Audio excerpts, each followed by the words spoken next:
interrupted with the libmfxhw32 DLL blocking Intel workflow.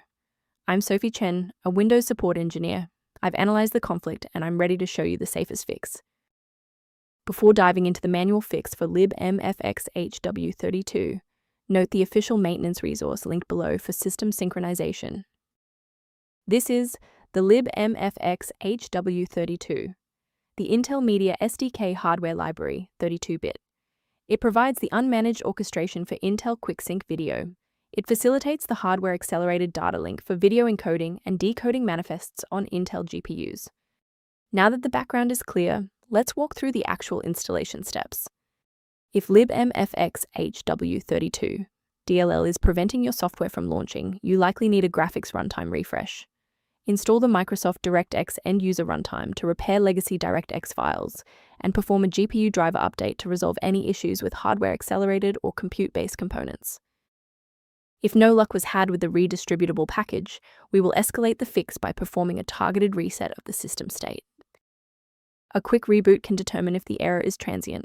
While it won't fix a deleted file, it can re-establish the connection between your software and the libmfxhw32 file if the path was temporarily busy.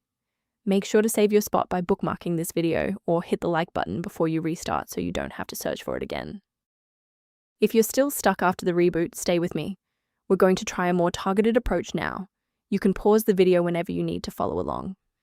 Since the restart failed to clear the diagnostic error, we'll manually refresh the system counter manifests. First, open command prompt as admin. Second, you're going to type lodctr/r,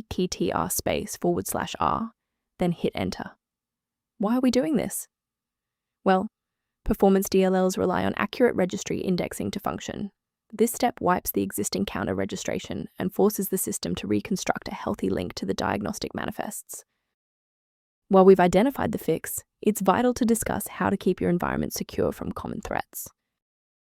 The version of libmfxhw32 DLL found on most download sites is often compiled for different hardware, which can cause your CPU to work harder or crash. For a reliable way to monitor these specific library interactions, I've included a professional resource link in the description. To reduce system-level conflicts, the maintenance utility below provides general guidance on managing libmfxhw32. If you've regained access to libmfxhw32, thanks to this guide, a like and a subscription really helps us continue producing these verified technical fixes.